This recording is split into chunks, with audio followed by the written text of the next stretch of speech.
Have you ever had an improperly deburred part thrown at your head from across the shop? Have you ever worked in 104-degree weather indoors while there's oil mist in the air? Have you ever worked on old machines with unsafe tooling? If you answer yes to any of these, you're probably a machinist. What's up guys, Ian Sandusky from Lakewood Machine and Tool, back here again for Practical Machinist. Today on Shop Talk, we're going to be continuing the conversation started previously about workplace conditions. And today we're going to get into some practical suggestions that both employers and employees can start to put into effect in order to make a better workplace for all of us. Before we get started, make sure you like and subscribe below if you want to see more videos. Let's get into it.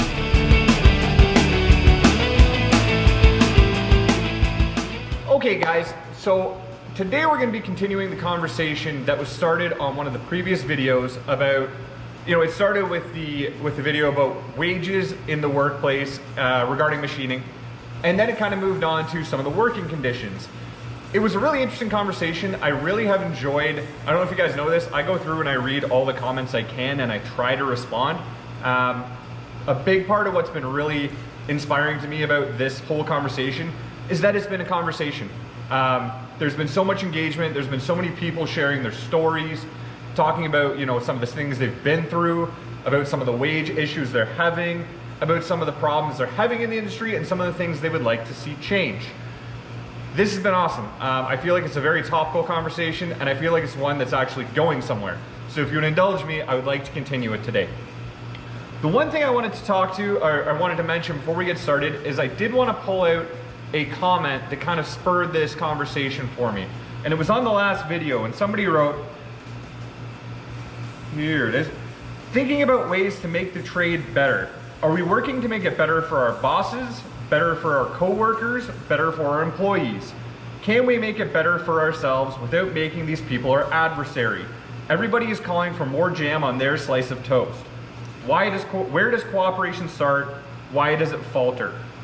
I think this is a very important point to pull out because it really is kind of what this whole conversation is about. Guys, most employers out there are not evil. Most employers out there are not actively trying to exploit the people that work for them, unless you want to get into some kind of all laborers exploitation conversation, but we're not talking about that right now. Most shops are trying to do their best, just as most employees are trying to do their best.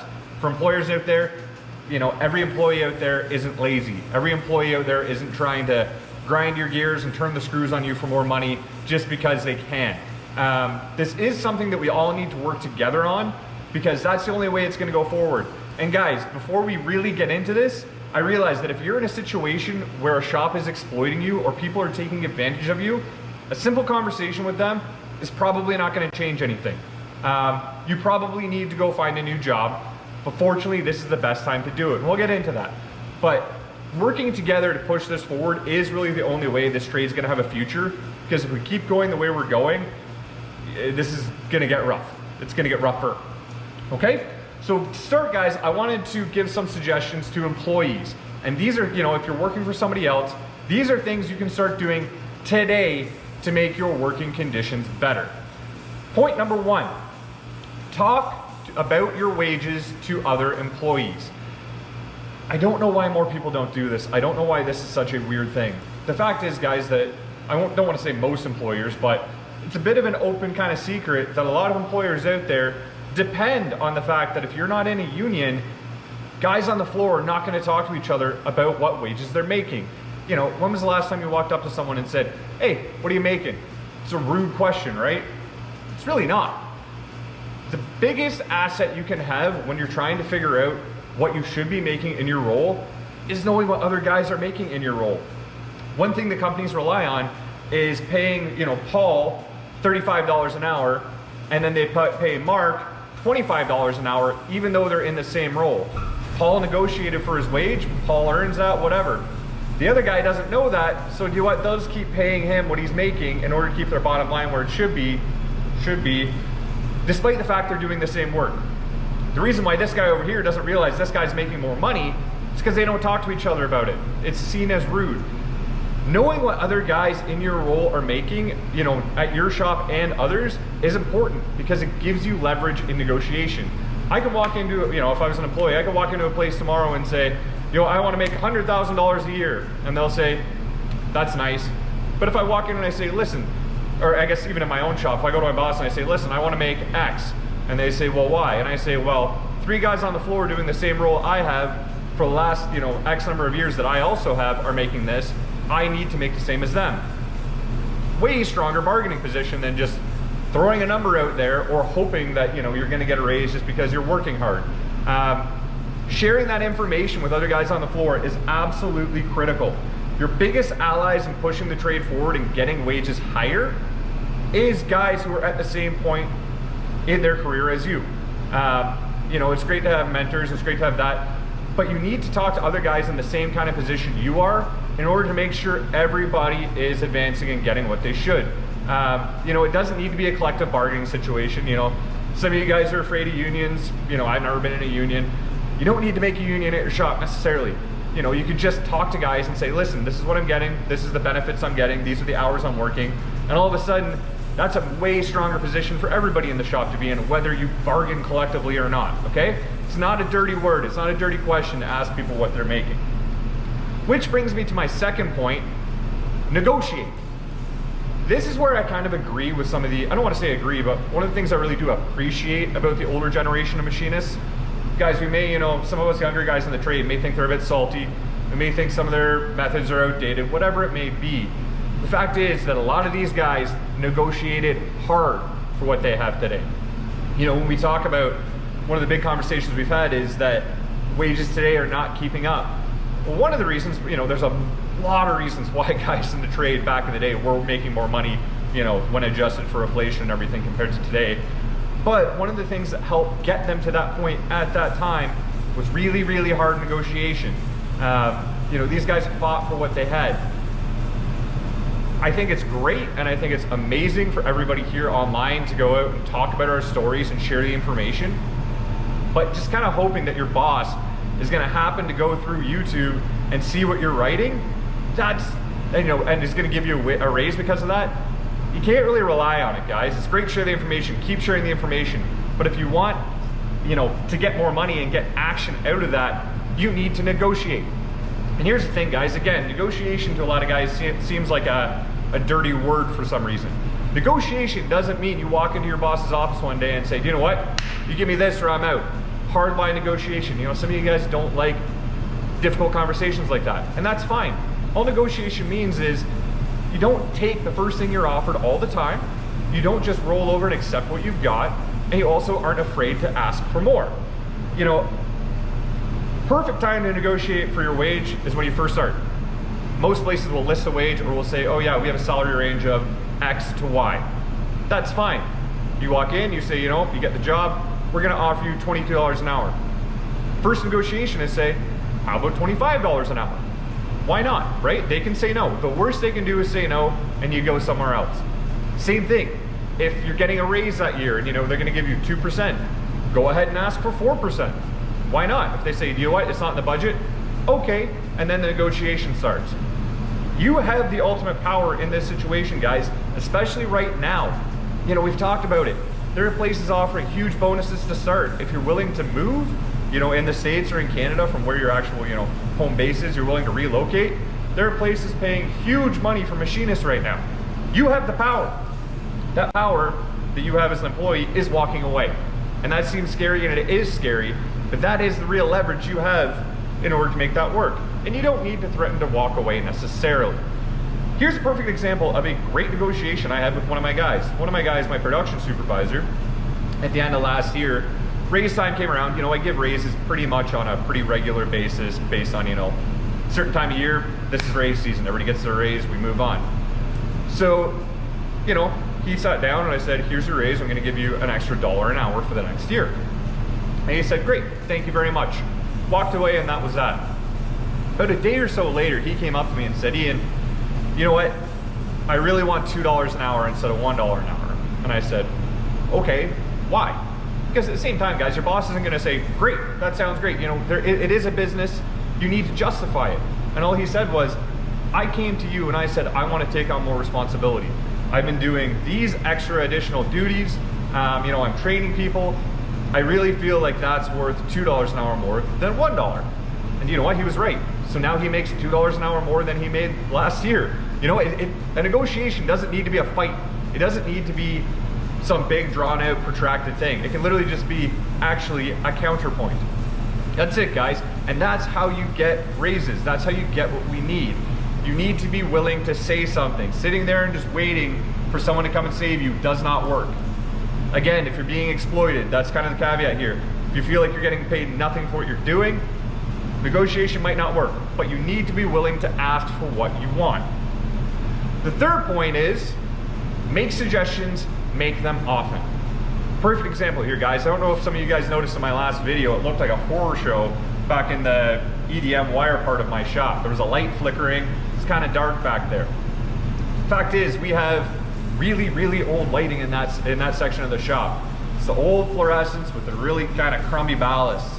And the ballasts go, the light starts flickering, it can take us a day or two to get them fixed. And it's just something that we're constantly dealing with. It's a constant battle, you know, we're always running out of light bulbs. It's always dark in one part, so you always have to go switch the light bulb if you're gonna start there. So the same guy actually who I negotiated with the wages for came over and said, Ian, as I was up there changing light bulbs, he said, what are we doing? Why don't we put LED lighting in here where it's gonna last way longer, be brighter? You know, why are we fighting this for years? Perfect example. Now we're getting LED lighting in there. I have the electrician coming in today to give me a quote so we can get it going. Fact is, as you know, as an employer, I wasn't trying to make a darker, more frustrating, more unsafe working condition for my guys. It's just something that, you know, gets so ingrained, you see it every day, you stop paying attention to it, and so that's the way it was in my head. It took someone suggesting, hey, stop, let's do it a different way, for me to go, of course. And it's a simple thing, but honestly it was something I had missed. So the point is, guys, make suggestions. You know, if it's always hot in your shop, get in your boss's ear. Hey, do you know what? It'd be good to have AC in here. Yes, AC is expensive, but hey, you know what? Maybe our climate control is gonna help with our tolerances. You know, the guys are complaining to me all the time that they're hot. They may not say yes right away. They may not say yes a year from now, but it's putting those suggestions in your supervisor's heads, in your boss's heads. You know, if you say, you know, we waste a lot of time and it's unsafe reaching into this big drawer of carbide cutters, guys are cutting their fingers, we really need a proper tool chest for this. Suggest it, keep suggesting it, because sometimes your boss may not even be aware of what's going on. They may not see it anymore. You get blind to certain things when it's been a certain way for so many years. So make suggestions and make them often. So those are 3 things that as an employee you can start doing today to help improve your working conditions. Now, if you're an employer or a supervisor or you're planning on doing it, here are 3 suggestions for you to help make your working conditions for your guys better. And again, you can start doing today. Number 1, be aware of what other shops are doing and offering. This is a big one I was kind of I was talking about in the comments sometimes when guys were complaining about, you know, they're getting paid X and shop down the road's paying Y. Your boss or your employer may not be aware of what's going on these days. You know, they're aware in a vague sense, but reality on the ground is they probably don't know what other shops are paying. Or they may not. They may just be exploiting you, but they may not know. They may not know that shop down the road is actually only running straight days and they're fine, and you're in a position where your shop doesn't really need to run a night shift anymore, so you can consolidate. Taking that information, you need to go out and you need to talk to people. You need to do your research. If you're an employer, you need to be looking at other job listings, looking and seeing, hey, what are my competitors or my other shops or my whatever you want to call them, what are they paying? You know, we all have friends in the industry. Call them, hey, Bob, I know we haven't talked in a while, but I have to ask you, some of my guys are, you know, getting up in arms about, hey, what are you paying your guys right now? Because you may be surprised. You may be completely unaware that, you know what, you're paying $3 below rate. Your guys are frustrated, but you've just been paying this steady raise schedule for so many years, you don't realize things have jumped up exponentially. So being aware of what other people are doing in the industry in regards to, you know, employee pay, employee benefits, 401k matching, whatever it is, you need to be aware of that. As I mentioned, you know, previously in this video, I'm suggesting your guys tell you that, but it is your responsibility to know what those people are paying, because if not, your guys will leave. If you cannot competitively pay your guys, if you cannot treat them well, right now they will leave. So it's very important to stay on top of that. Number 2, walk the floor, talk to people. This is important because it kind of ties back to the first one. I feel a lot of what is wrong, if we want to call it that, with employers in a lot of these situations, is they're not in touch with what's going on in the floor. They're not in touch with the reality of the dynamic in their shop. You know, my offices are literally up in a mezzanine. I'm not on the floor unless I want to be on the floor. You know, I do work down here, but I need to make sure that multiple times per day, for hours a day, I am down here. You know, maybe not hours every day, but I at least walk through, I talk to the guys, I go check up on jobs, I listen to the conversations the guys are having, not even with me. It's important to be in touch with what's going on your floor to know if those guys are having good working conditions. If you don't walk the floor, you may not notice that the coolant from the one machine spills all the time. The apprentice has been mopping it up for 8 weeks, and it's just happening. You know what I mean? You need to be aware of what's happening on your floor to make sure your guys are safe and they have a good working environment. And like I said, best way to do it, walk the floor, talk to people, and talk to them often. The third and final point I have for employers is make workplace culture a priority. This kind of ties back to the hazing, the bullying, the harassment. You know, it's weird to talk about in a trade that's, you know, a lot of men who are out of high school, and you know, there's women in the trade as well, and they should be. But it's not something that I thought for a lot of years we'd have to have a lot of conversations about, because, you know, a bunch of grown men working in one place, you'd think there'd be a level of professionalism. In a lot of shops that may not be the case, and if you are not making workplace culture a priority, you're not walking the floor, you may not be aware that you have a toxic workplace on the floor. You may not be aware that the guys you have training, you know, your new apprentices, are harassing them or bullying them or not training them properly. Making workplace culture a priority as much as getting parts out the door is going to be critical, because that's how you keep your guys. That's how you make sure you guys don't leave, you know, aside from all the wages and stuff. If guys don't like coming to work because there's a terrible dynamic on the floor, that the supervisor's a bully, he schedules people badly, you know, the one mentor is telling all the apprentices they're trash every day, they're not going to want to work for you anymore. And if they do, they're going to leave, or if they leave, they're going to tell everybody what it's like to work there. You're going to stop getting people coming into your shop. It's critical that you are on top of your workplace culture and letting them know no level of harassment will be tolerated here. No kind of violence will be tolerated here. You're not allowed to bully each other. This isn't high school. You're not allowed to do it there either, so you should know this by now. Be a professional. That is on you as an employer to make sure that's happening. You can't just say, oh, the guys on the floor will do what they'll do. It's not the way it works anymore. It hasn't worked that way in a long time. It's not the 40s anymore. You know, guys can't keep a bottle of liquor in the bottom drawer of their toolbox, and you know, it's a different time. You need to make sure you're on top of this or you will get left behind. So there you have it, guys. I want to know in the comments below some suggestions you have for other employees and for people who own workplaces that they can start doing today to make their workplaces better for the people that work there.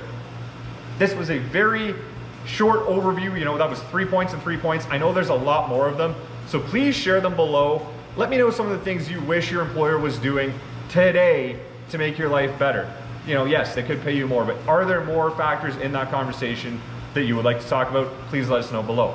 Thank you very much for watching, guys. As always, make sure you like and subscribe below if you want to see more videos. You take care.